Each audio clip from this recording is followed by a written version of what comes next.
The shout exploded through my living room, jolting me out of whatever daze I'd been in. My heart pounded so hard it felt like it might crack a rib. I didn't even have time to process what was happening. 1 second, I was standing there, keys still in hand, fresh from a long day at work. The next, the front door was slammed open, and men in black tactical gear swarmed into my house like a wave of nightmares. "John Crawford," another voice barked, echoing off the walls. "You are under arrest." My keys slipped from my fingers and clattered onto the hardwood floor. I tried to raise my hands, but they were shaking so badly it felt like they might fall off. Was this real? My mind raced, scrambling for any explanation that made sense, but there wasn't one. This kind of thing didn't just happen. Not to me. Not in my own home. Before I could even get a word out, rough hands grabbed me from behind, twisting my arms back so hard I thought my shoulders would pop. The cold, biting metal of the handcuffs snapped around my wrists, making me gasp. "Wait! Wait!" I shouted, panic rising in my throat like bile. "What's going on? There's got to be some mistake." But the officers didn't listen. They never do they? They just manhandled me toward the door, barking orders I couldn't comprehend. My vision blurred, and for a second, it felt like the walls of my own house were closing in on me, smothering me. "John!" Becca's voice rang out from somewhere behind me, cracked and terrified. She rushed in from the kitchen, her face pale and eyes wide, filled with horror. "Stop! You can't do this to him!" Her voice broke, but the officers didn't care. One of them shoved her back, not even sparing her a glance. "Stay back!" the officer growled. Becca stumbled, clutching the counter for support, her entire body shaking. Tears streamed down her face, and I wanted to scream, to tell them to leave her alone, but the words stuck in my throat. Fraud, embezzlement, an officer spat, listing charges I could barely process. My head spun.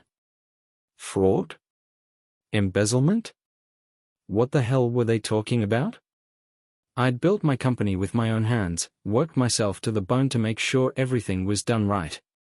This had to be some horrible mix-up. It had to be. But there was no time to argue, no room to breathe. One of the men yanked me forward, and I stumbled, barely catching myself. The front yard was a nightmare of flashing red and blue lights, neighbors peering out from behind their curtains, their eyes wide with a mix of curiosity and judgment. The shame of it burned, hotter than the fear, searing me to my core. I twisted my neck, desperate to see Becca one more time. She was at the door, hands over her mouth, tears streaming down her face, looking like she was shattering into pieces. And the way she looked at me? God, it hurt. Was it fear? Disbelief? Or something even worse? Did she think I was guilty? Please. I tried one last time, my voice cracking under the weight of my own desperation. I haven't done anything. But the officers didn't so much as blink. They shoved me into the back of the police car, and the door slammed shut with a finality that made my stomach drop. In that moment, with my hands cuffed behind my back and my heart beating out of control, I knew one thing, and my life had just imploded, and I had no idea how to fix it. The why and how of it all screamed in my head, but there were no answers. Only the cold metal of the cuffs and the echo of Becca's sobs following me into the night. The back seat of a police car is a strange place to have a breakdown, but there I was, staring at my own shaking hands. The cuffs were tight, biting into my skin, and my whole body felt like it was vibrating with disbelief and shock. I tried to breathe, tried to steady myself, but nothing worked.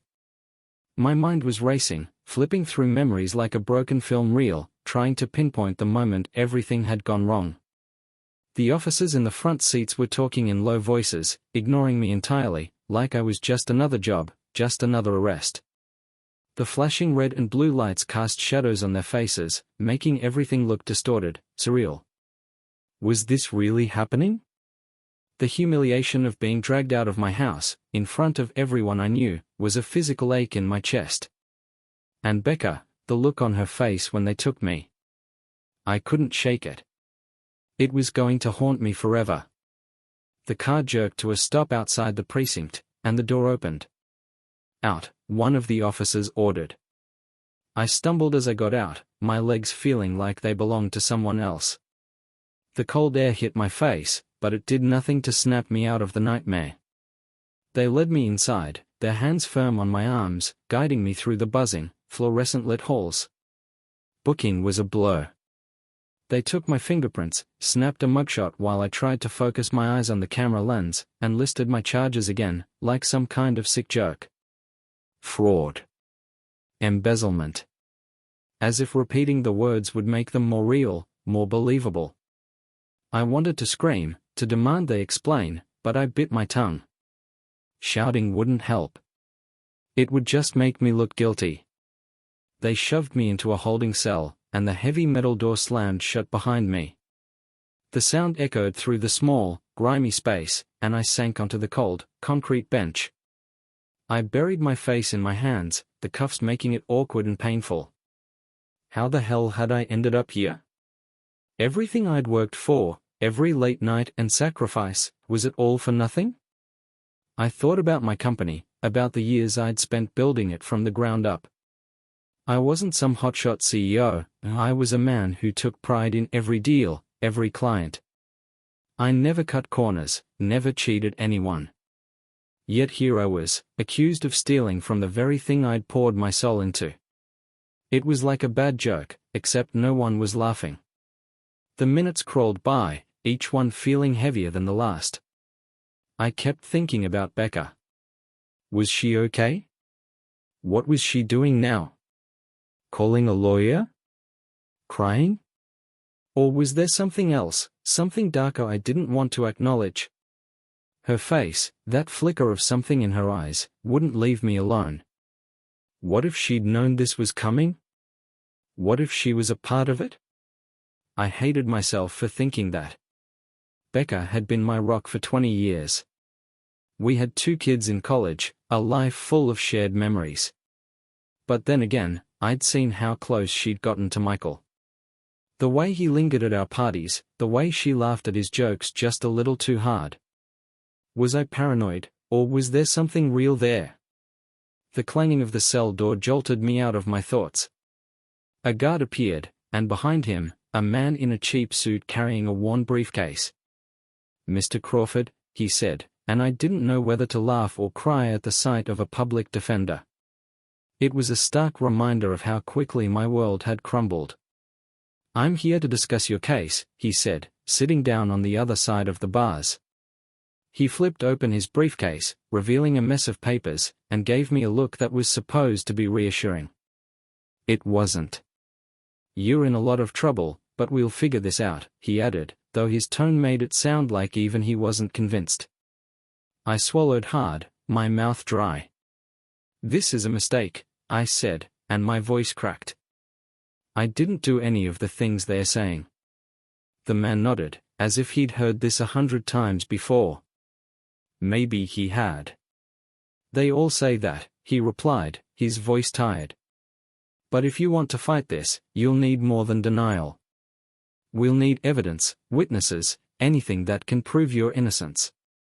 He paused, narrowing his eyes at me. "Is there anyone who'd want to frame you? An enemy? A competitor?" I opened my mouth, but the words wouldn't come. Michael's face flashed in my mind, along with his smug smile, the way he'd always seemed too interested in my life, my business, my wife. But accusing someone like Michael wasn't simple. He was powerful, connected, and if I said his name, there'd be consequences. Still, what choice did I have? "There might be someone," I admitted, my voice barely a whisper. The public defender leaned forward, interest sparking in his tired eyes. "But I need to think," I added quickly. "I can't just accuse someone without being sure." He nodded, though I could tell he wanted more from me. "All right," he said, "but don't wait too long.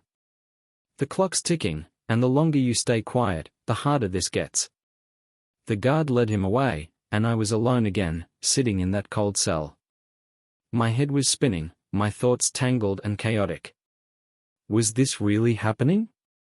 I felt trapped, suffocated by the walls closing in around me. But one thing was clear: if I didn't find a way out of this mess, no one else would do it for me. Sitting in that cold, echoing cell, time had lost all meaning. The walls felt like they were closing in, heavy and oppressive, and my mind wouldn't stop spiraling. It was a nightmare I couldn't wake up from.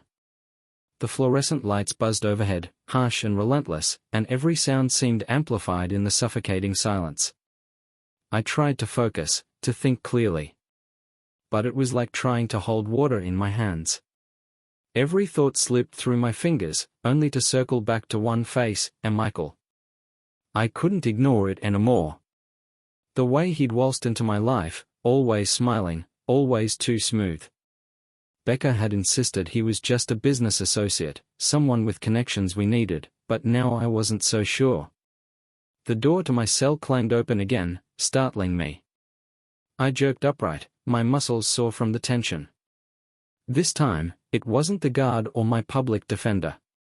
It was a familiar face I never thought I'd be grateful to see: Orion, my oldest friend, the guy who'd had my back since high school. He looked out of place here, his usual easygoing demeanor replaced with grim determination. "John," he said, his voice tight but steady. "What the hell happened?" I didn't know whether to laugh or cry.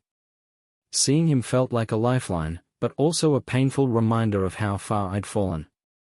"Ryan," I managed, my voice coming out rough and broken. "I don't know, man. They're saying I'm some kind of criminal mastermind now. Fraud, embezzlement? It's insane." Ryan frowned, his jaw tightening. He glanced at the guard, who stayed just outside, pretending not to listen. "I knew something was up," Ryan said, lowering his voice. "I got a call from Becca, and she's losing it. She said everything came crashing down out of nowhere." He paused, his eyes narrowing. But she wasn't making sense. There was something off. I clenched my fists, the frustration boiling over. "Off how?" I demanded, my voice sharper than I intended. Ryan ran a hand through his hair, looking more worried than I'd ever seen him. "She sounded scared, John. Really scared. But she kept saying it wasn't your fault. Like she knew something but couldn't say it. That hit me like a punch to the gut." "Becca knew something?" My mind raced, trying to piece it together. Did she know about Michael's schemes? Or worse, was she involved? No. I couldn't let myself think that. Not yet. But the doubt was there, a dark, ugly seed taking root. Ryan leaned in, his voice a whisper now. "Do you think this has anything to do with that new guy? What's his name? Michael? The one who was hanging around Becca all the time?" His words mirrored my own thoughts, and the confirmation made my stomach turn. "Yeah," I muttered, barely able to say it out loud. "I've been thinking the same thing. But accusing him, it's dangerous. He's got connections. The kind you don't mess with." Even saying that felt like tempting fate. Michael was more than just a smooth-talking businessman. He had power, influence, and a reputation for making problems disappear. Ryan's eyes darkened, and he nodded slowly. "We need a plan," he said, his voice steady despite the fear I knew he felt. "You're not going to sit here and let them destroy you. But if Michael's behind this, we're dealing with more than just a legal fight. We're up against someone who plays dirty." The guard cleared his throat, reminding us that time was running out. Ryan stood, his fists clenched. "I'll start digging," he promised. "I'll see what I can find.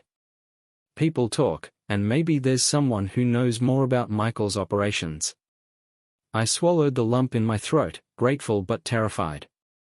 "Be careful," I said, my voice low. "If he catches wind that you're snooping around, he won't just sit back and watch." Ryan gave me a look that was equal parts determination and worry. "I've got your back, always," he said. And then he was gone, leaving me alone with my doubts and the cold realization that this fight was only beginning. The echo of Ryan's footsteps faded, leaving me alone again in the cold, claustrophobic cell. His visit had given me a brief glimmer of hope, a reminder that I wasn't completely abandoned in this nightmare. But now that he was gone, the doubts crept back in, heavier than before. I rubbed my wrists, still sore from the cuffs, and tried to steady my breathing. My mind wouldn't stop racing. Michael. The name seemed to echo through my thoughts like a curse. The more I thought about him, the more the pieces started to fall into place. He'd shown up in our lives so suddenly, charming and confident. At first, he'd seemed like just another ambitious entrepreneur, someone eager to make connections and build partnerships. Becca had introduced him as a valuable resource, someone who could help my company grow. She'd been so enthusiastic, practically glowing when she talked about him. I'd trusted her. God, how stupid I felt now.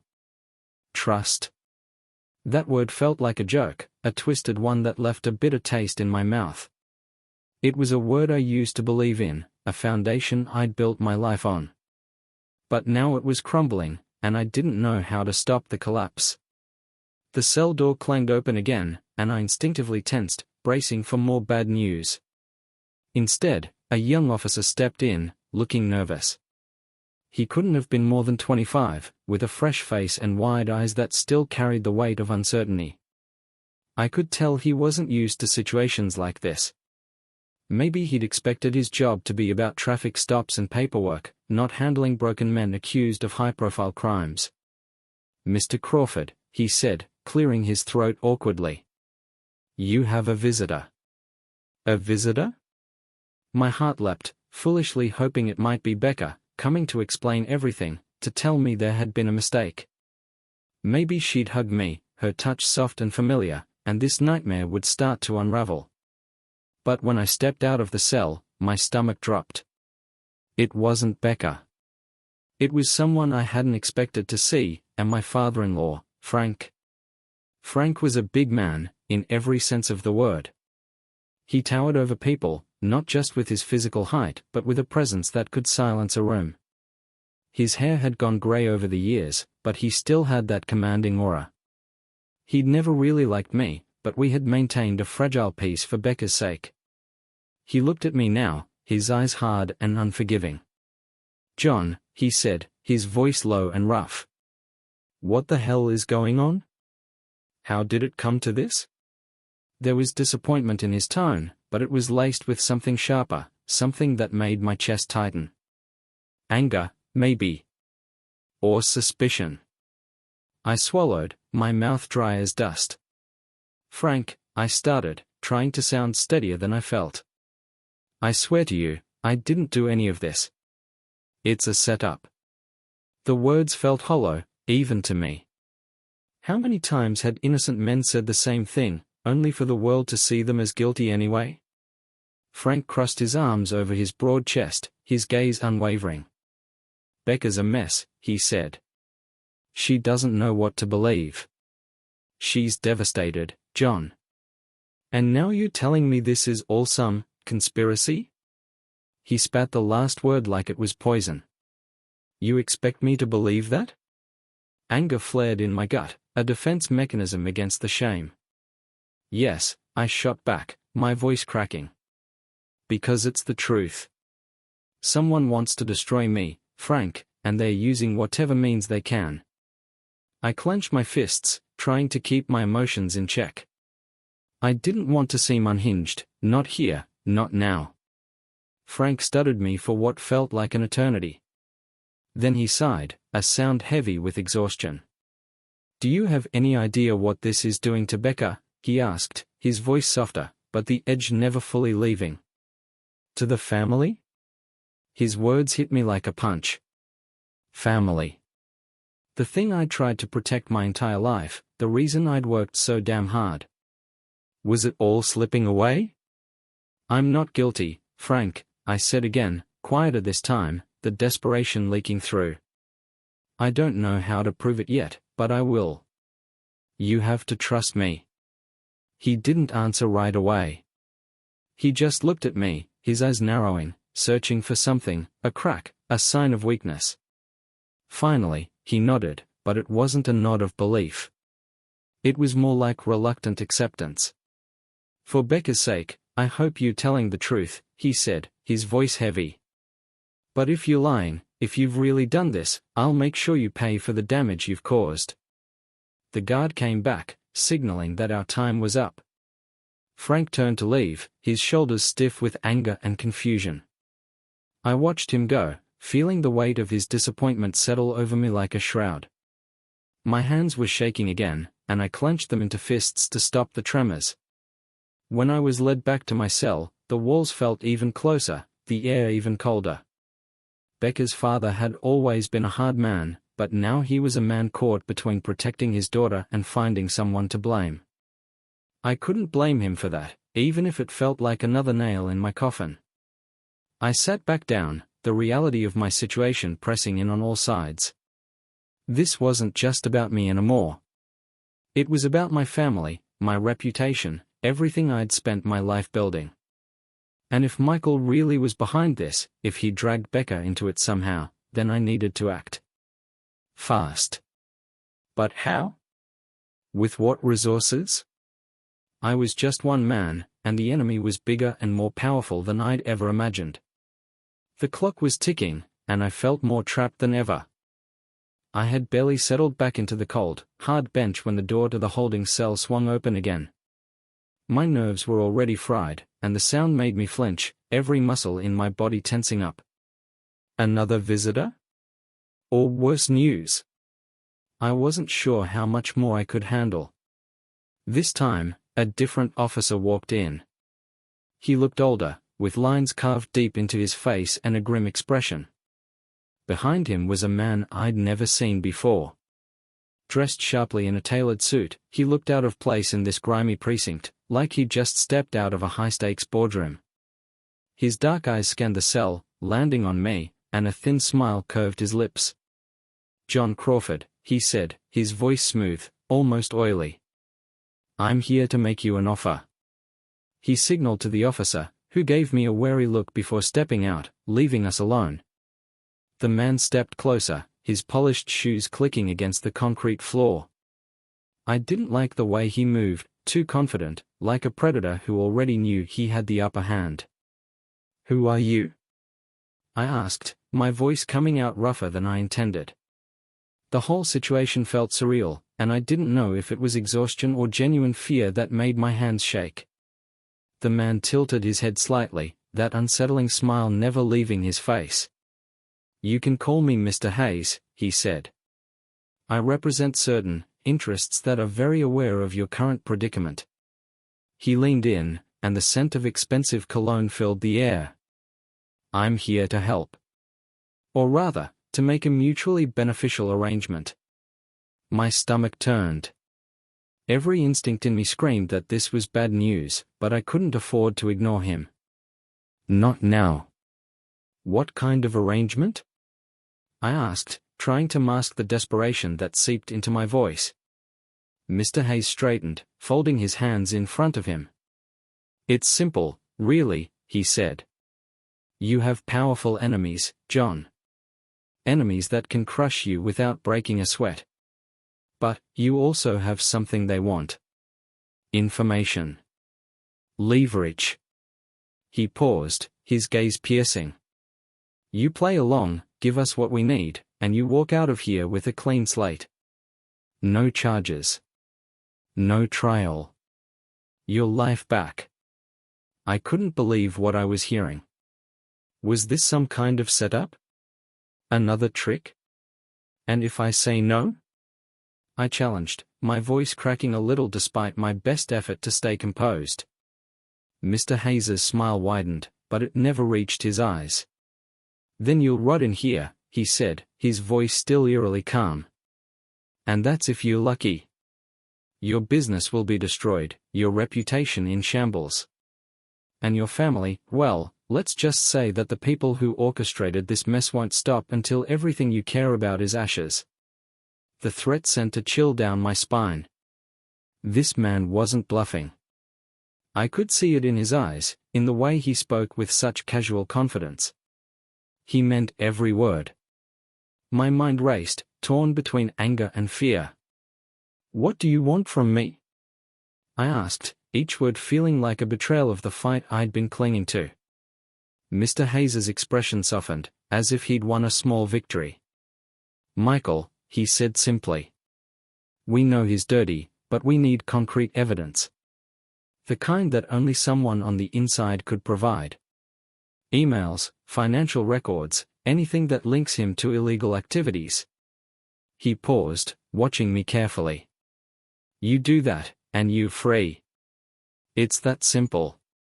It didn't feel simple. It felt like making a deal with the devil. Michael was dangerous, but so were these people, whoever they were. I didn't know who I could trust anymore. I didn't even know if I could trust myself to make the right decision. I clenched my jaw, the anger bubbling up again. "So I become your spy?" I said bitterly. "Risk my life digging up dirt on a man who's already trying to destroy me?" Hayes's smile faded, replaced by a colder, more calculating look. "Yes," he said, his tone leaving no room for argument. "And believe me, it's a better alternative than the one you're facing now." He stepped back, adjusting his cufflinks. "You have until tomorrow morning to decide. I'll be waiting for your answer." With that, he turned on his heel and walked out, the heavy cell door clanging shut behind him. The sound echoed through the room, sealing me in with my spiraling thoughts. I felt trapped, not just physically but by the impossible choices laid out before me. The idea of betraying Michael, of digging through his life for evidence, made me sick. But the alternative was worse, losing everything, my freedom, my family's future. I'd built my life on loyalty and principles, but this wasn't a simple battle of right and wrong. It was survival. I pressed my palms against my face, trying to shut out the world, even for a moment. The pressure in my skull was relentless, and I felt the tears sting at the corners of my eyes. I hadn't cried in years, but the weight of this situation was breaking me. Was this really my only way out? And if I took it, would I ever be the same again? The fluorescent lights buzzed above me, the hum sinking into my skull like an unwelcome visitor. Sleep had become an unattainable luxury. Every time I closed my eyes, images of my arrest, of Becca's tear-streaked face, and of Michael's smug grin tormented me. But it wasn't just fear that kept me awake anymore. It was the burning need for answers. A guard finally opened my cell door, signaling that my meeting with the public defender was about to start. I followed him down the narrow, dimly lit corridor, the walls closing in like a vice. The conference room was cold and impersonal, with a single table and 2 chairs under a harsh light. My lawyer sat waiting, a man who looked as exhausted as I felt. But he wasn't alone. Becca was there, seated on the opposite side of the table, her face pale and eyes red from crying. My heart clenched, and for a second, the anger softened into something more painful. We had 20 years together, a life built on what I thought was trust. And now, seeing her sitting there, fragile and broken, it twisted something inside me. "John," she said, her voice cracking, barely more than a whisper. Tears welled up in her eyes, and she reached for a tissue, dabbing her face. I sat down slowly, my hands resting on the cold, metal table.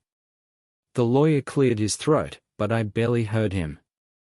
My entire focus was on Becca. "What are you doing here?" I asked, and my voice came out rough, strained. The pain of betrayal and the faint hope that maybe, just maybe, she was here to make things right were fighting for dominance in my mind. Becca's hands trembled as she tried to speak. "I had to see you," she said, her eyes locking onto mine, desperate and searching. "I needed you to know. I didn't want this. Any of this." My jaw clenched, and the anger flared up again, almost blinding me. "Then why?" I spat. "Why did you let it happen? Why were you with him?" The accusation hung in the air, thick and heavy. I didn't want to hear excuses. I wanted the truth, raw and ugly, no matter how much it hurt. Her lip quivered, and she looked down, ashamed. I didn't know how deep I'd gotten until it was too late, she confessed. Michael, he's not who you think he is. He has power, connections. I thought I was protecting us, protecting our family. I felt like I'd been punched. Protecting us? Was that supposed to make this better? My hands curled into fists. You were protecting us? I echoed, disbelief dripping from every word. By stabbing me in the back? Becca flinched, her eyes filled with regret, but I wasn't sure if it was regret for what she'd done or for getting caught. You don't understand, she whispered. Michael forced me into it. At first, he made it seem like it was just business, like he was helping you. But then, he started threatening me. Threatening our kids. The mention of our children made my chest tighten. I tried to process her words, but they felt slippery, hard to grasp. Was she lying? Twisting the truth to save herself? Or had she really been trapped, just as I was? The public defender finally intervened, his voice cutting through the tension. John, we don't have much time. Becca has provided some information that could help your case, but we need to act carefully. Michael isn't someone to underestimate. I turned my gaze back to Becca, searching for sincerity in her tearful expression. Why now? I asked. Why come forward now, after everything's already fallen apart? She swallowed hard, and her voice cracked. Because I was scared. But seeing you like this? I can't stand by and let him win. I want to make things right. If you'll let me. Her words dug into me like thorns. Trusting her again seemed impossible. But if she really had information that could help me, could I afford to let my anger cloud my judgment? This wasn't just about me anymore. It was about our family, a future. I leaned back, the cold metal of the chair biting into my back. Tell me everything, I said, my voice low and guarded. Every single detail. And don't leave anything out. Becca took a shaky breath, and for the first time in a long while, I saw something that resembled hope in her eyes. It started with a partnership, she began, her voice cracking. Michael offered to help your business. He said he had contacts that could open doors for you, make deals you couldn't on your own. But once I accepted his help, he changed. Her hands twisted the tissue she was holding, and she looked like she might shatter at any moment. He started demanding things, she continued. He wanted access to your finances, information about your clients. And when I hesitated, he made it clear that he could ruin us, or worse. Anger boiled in my gut. This was deeper than I'd imagined. Michael had used my wife, manipulated her, turned her into a pawn in his game. But there was still one question burning in my mind, the one I was terrified to ask. And the affair? I forced out, my voice shaking. Was that part of his game too? Becca's face crumpled, and fresh tears spilled over. I don't expect you to forgive me, she whispered. It was a mistake, one I can't take back. But it was never about love. It was about control. He knew how to manipulate me, how to make me feel powerless. I closed my eyes, the betrayal sinking in like a knife. My world had come apart at the seams, and now the person I'd trusted most was admitting she'd been part of the reason. But if there was even a chance to use her information to take down Michael, to end this nightmare once and for all, I had to consider it. Fine, I said finally, opening my eyes. We'll fight him. Together. The words tasted bitter, but they were all I had left. Trust was a luxury I couldn't afford anymore. All I had now was strategy and survival. Becca nodded, her tears still falling, and the public defender gathered his papers. We were at war now, and the battlefield was more treacherous than I'd ever imagined. But at least I wasn't fighting alone. The conference room felt colder after Becca left, the air heavy with all the unspoken pain and betrayal hanging between us. My mind was spinning, replaying everything she had just confessed. Michael had manipulated her, used her, twisted her trust into a weapon against me. But the affair? That was something I couldn't easily forgive, no matter how much she tried to justify it. The public defender sat across from me, his tired eyes studying my reaction.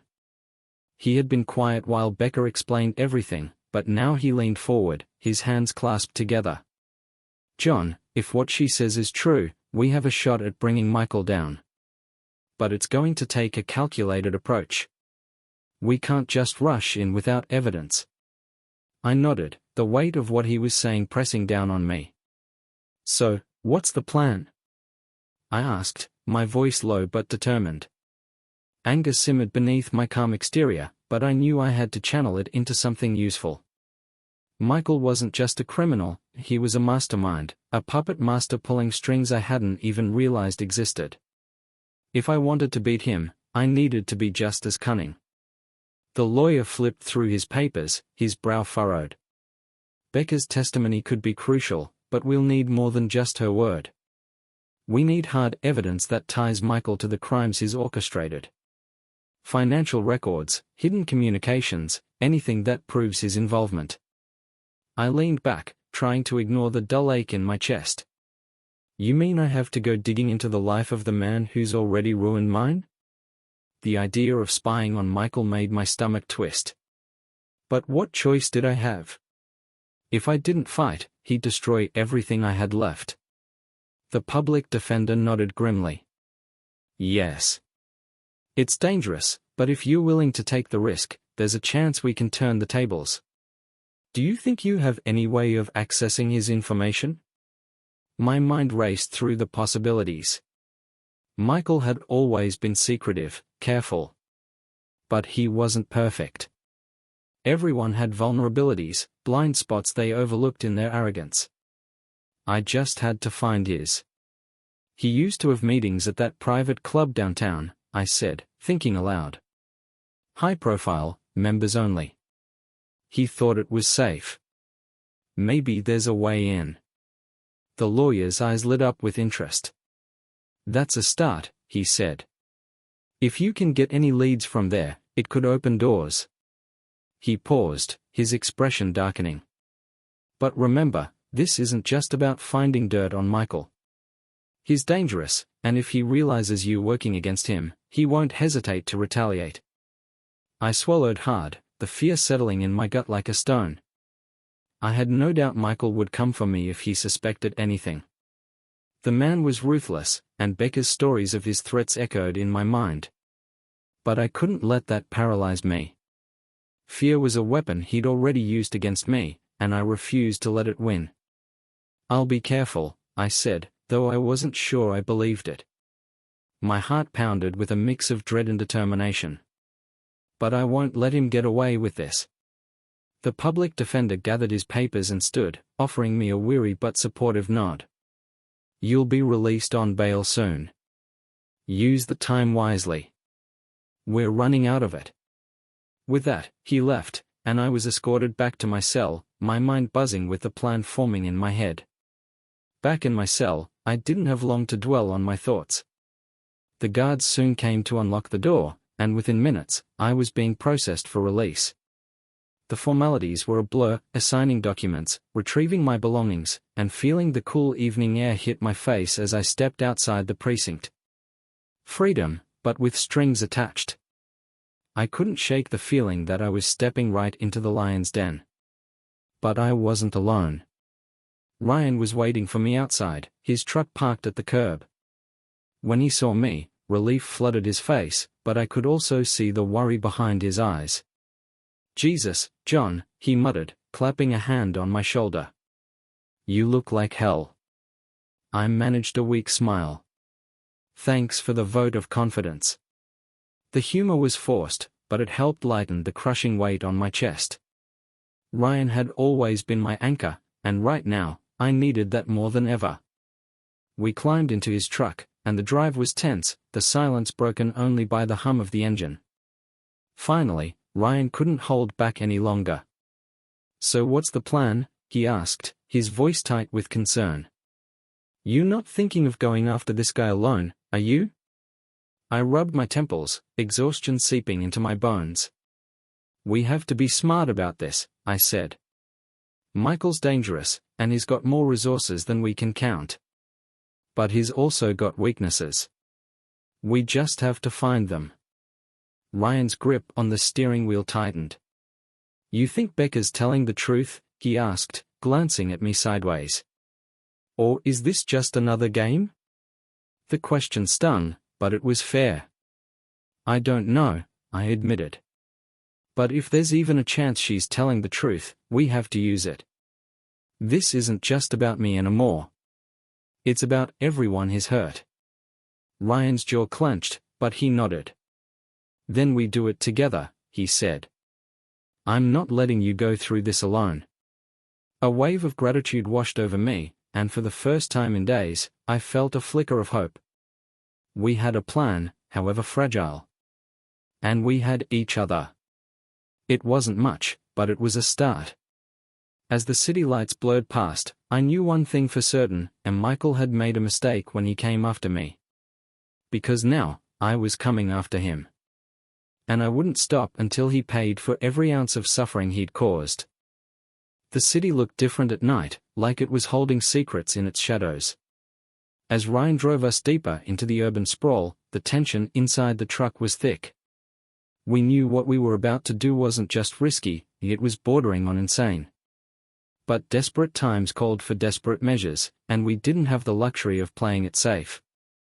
Ryan parked the truck a couple of blocks from Michael's private club, a place so exclusive it practically oozed arrogance. The kind of spot where powerful people whispered about things they didn't want the rest of the world to know. If Michael had skeletons in his closet, some of them had to be hidden here. Ryan cut the engine, and we both sat there for a moment, the silence pressing down on us. "You sure about this?" he asked, his voice low. I could see the doubt in his eyes, but also the stubborn loyalty. He wasn't going to let me do this alone, even if it scared the hell out of him. I exhaled slowly, trying to steady my nerves. "No," I said honestly. "But we've got to do it anyway." My hands were clammy, but I balled them into fists, willing the fear to settle. We'd come too far to back out now. "All right," Ryan said, his jaw set. "Let's make it quick and quiet." We climbed out of the truck, moving carefully through the darkened streets. The club was impressive, all ivy-covered walls and old-world charm, but I wasn't here to admire the architecture. We slipped into the shadows, aiming for the service door Ryan had scouted out earlier. It was our only way in, and even that came with a dose of luck. Ryan stood watch while I knelt in front of the lock, fumbling with the small pick set he'd given me. My fingers were trembling, but I forced myself to focus. One wrong move, and we'd have to run before we even got started. After what felt like forever, the lock clicked open, and I pushed the door open just enough for us to squeeze inside. The interior was almost too luxurious to believe, dark wood paneling, soft lighting, and expensive art lining the hallways. This was a place where deals were made, where the rich got richer, and where people like Michael felt invincible. We kept to the shadows, listening for any hint of guards making their rounds. Our goal was a small office on the second floor, one that Michael used for private meetings. Ryan had scoped it out, so we knew where we were headed, but that didn't make the journey any less nerve-wracking. My heart pounded as we crept up the back staircase, avoiding the main corridors. When we reached the office, the door was locked, but it didn't put up much of a fight. Ryan slipped in behind me, closing it softly. "All right," he whispered, "let's make this fast." I went straight to the heavy desk, rifling through neatly stacked papers. It was too clean, too organized, and I knew the real dirt wouldn't be out in the open. I pulled open a drawer, rummaging through, my frustration mounting. "Come on, where is it?" I muttered, the pressure mounting. Ryan was across the room, searching a set of cabinets. "Find anything?" he asked, his voice hushed but urgent. I almost shook my head, but then my fingers brushed something strange at the bottom of one drawer. A false panel. My pulse raced as I lifted it to reveal a stack of documents. I grabbed the top page and scanned it, my breath catching. Bank statements, coded emails, transactions with offshore accounts, all of it screamed illegal. "Ryan," I whispered, holding up the papers. He came over, eyes wide as he took in what we'd found. "This is it," he said, but before relief could wash over us, footsteps echoed from down the hallway. Heavy boots. We froze, exchanging a panicked look. "Crap," Ryan breathed. He stuffed the documents into his jacket, and I carefully closed the drawer, my mind racing. We had to get out, but the footsteps were getting closer, and there was no back exit. The handle on the door rattled, and my heart stopped. We had nowhere to go. Ryan grabbed a heavy paperweight from the desk, and I could see the determination in his eyes. We weren't getting out of here without a fight. The door swung open, and a security guard stepped in, his expression shifting from surprise to anger. "Hey, what are you?" Ryan didn't wait. He swung the paperweight hard, knocking the man backward. I rushed forward, helping shove him out of the room. The guard was stunned but not out, and we knew we only had seconds before he'd come to his senses. "Go!" Ryan shouted, and we sprinted down the hall, adrenaline propelling us forward. Alarms were starting to blare, but we didn't look back. We tore through the side door, feet pounding the pavement as we ran for the truck. Ryan had the engine running before I even slammed the door shut, and we peeled out of there, tires screeching. My hands were shaking, and my heart was still hammering in my chest. We'd gotten what we came for, but now Michael would know someone was closing in on him. "This isn't over," I said, breathless and shaken. "Not by a long shot." Ryan shot me a grim look. "No, but at least we've got something to fight with now." The documents were safe, but everything had just gotten a hell of a lot more dangerous.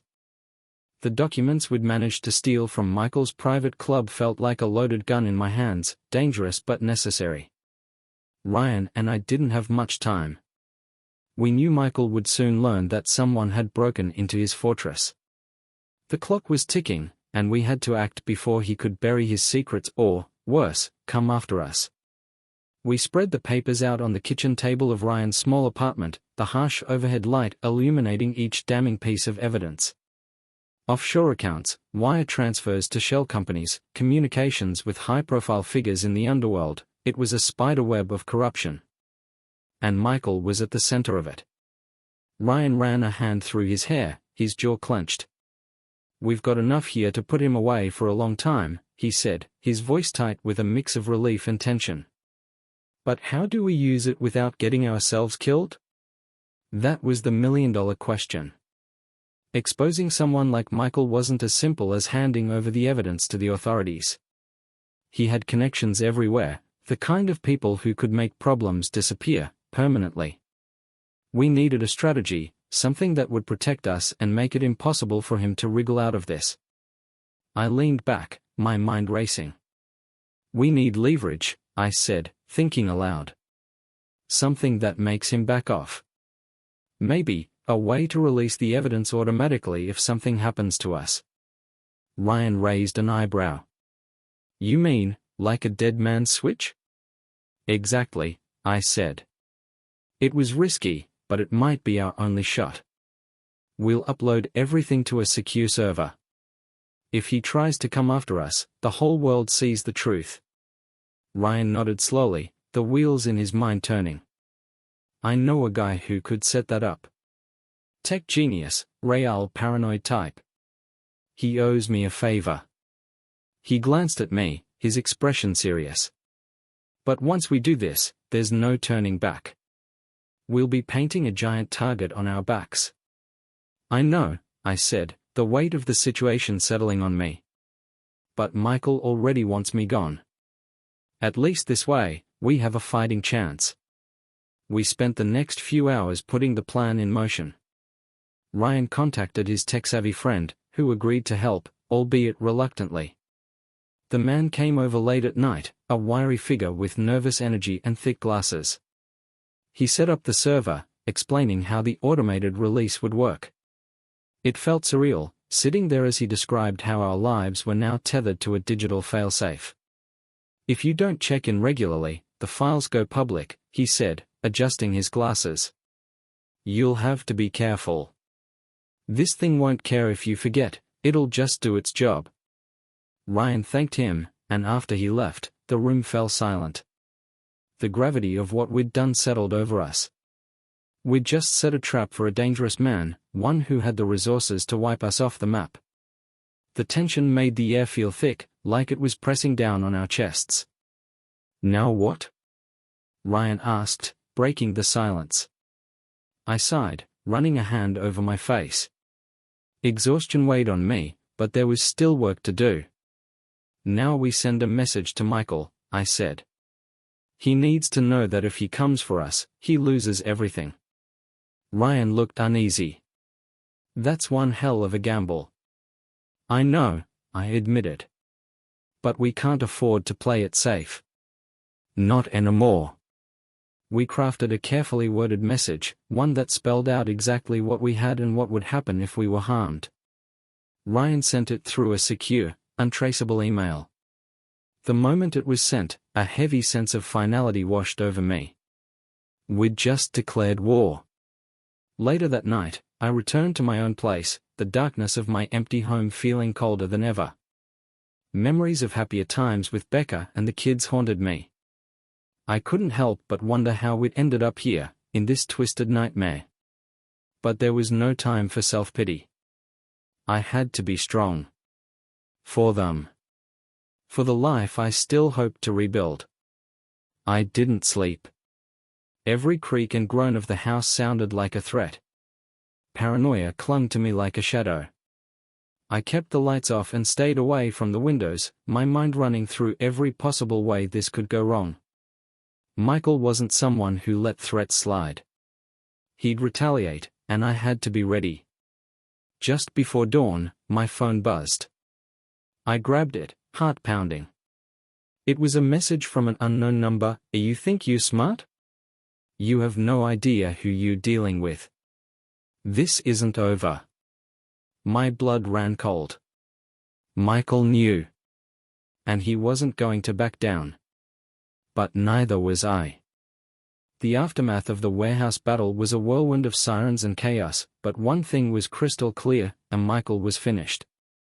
The man who had orchestrated so much destruction and pain was being hauled away, blooded and defeated, by the very people he had once controlled. But as satisfying as that was, I knew my work wasn't over. There was still one more betrayal to face. I arrived at what had once been our home, now more of a hollow, haunted shell. Becca sat on the couch, hands clasped, her face pale and tear-streaked. The woman I had once loved, the mother of my children, was now a stranger to me. Her betrayal had carved out everything good between us, leaving nothing but a deep, unbridgeable chasm. John, she started, her voice trembling, but I cut her off with a sharp gesture. Don't, I said, my voice cold and devoid of feeling. You don't get to talk first. Not after everything you've done. She sank back down, her body trembling, tears spilling over as she sobbed. I'm so sorry, she choked out. I made a horrible mistake. I thought I was protecting us, protecting the kids. I almost laughed at the absurdity. Bitterness sliced through me like a knife. Protecting us? I echoed. You sold me out to a man like Michael and thought you were protecting us? Don't insult me, Becca.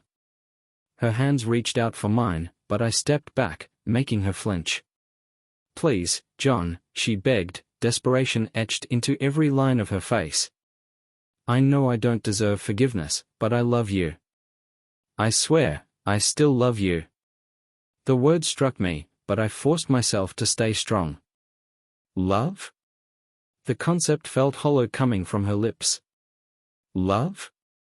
I spat out. You don't know the meaning of the word. What you did was betrayal, pure and simple. And now, it's time for you to face the consequences. I pulled out a folder from my coat, tossing it onto the coffee table. Papers scattered across the polished surface, financial records, evidence of her complicity in Michael's crimes. Becca's face went pale as she realized what she was looking at. What is this?" she stammered, her voice cracking. "Your future," I said, crossing my arms over my chest. "All the dirty deals, every little secret you thought would stay buried, I have it all. And I've handed it over to the authorities. You're going to be lucky if you don't end up in prison." She crumbled, sinking to her knees. Her eyes were wide, filled with terror. "You can't do this," she whispered. "We're a family. Think of the kids."